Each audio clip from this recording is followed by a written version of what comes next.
chỉ bảy bác ule tún trùm chuan hun thar pastor bial ke TP na bial conference sang ni sum ni pathum hun thar ko ran biakin kan ko rana kan nei zo ta ka a phun chong special items zirtob zan fellowship zana an nei donor rehearsal an nei na video clip toy ka phone ka la kan han clear ho don ani ya hetan zai tu pa hi miso idol lampo kan mel hriat David Darlong kha ni ya an hin fakom hle mai hi live in tun tum chu live band an nei theya ma so na ro pui tak kan mo kan bielin phunchong branch KTB te an chonom tak zet an thiam hle maya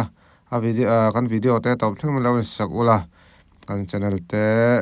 te min la subscribe lo te khan min lo subscribe zel ula ti chuan tun tuma hianin zirtop ni ya khanin rehearsal an nei du thumiron thrila ti chuanin ke ni branch lam kan len bo se den kan lo dong song an ni branch anon chawa dar khalle cham fel kan on chawan ti chuan anon tlan chung nan dan he bor vel anon thenga de vita hoin ti chuan rehearsal an han nei ta rehearsal aron ngai pui mo hi abik takin kalom hle maya mizo ina kan tlak sam rehearsal kan changkang to he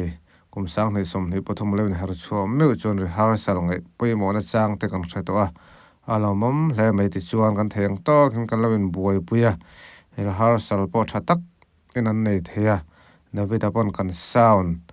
te a voice kan mix po adu thu sam nin kan se kan lom hle ti chuan an hlasak tur hi tu nge ti hlane he lai hi kan se ve re nga he lai hi kum sang ni som khani tang December thla central KTP na aizol khopui lun lai hun seriat arwal kon sa dan bo se tum khan vai ba kon la khianin ti na mun khata khan nei ve ni ya ti chuan khami tum khanin vai ba kon pastor bial kan la ni ya ti chuan in vai ba kon pastor bial KTP ben khan hain din chapa mengin gitari sa kan om fe ya ti chuan in kan han zir chop fe ya he lai ko varma saber te jing mi kan ni kan ringan ma ni ti lawasan kan ko varma saber mai the ne chan chu he lai hi kan bezis moi te ya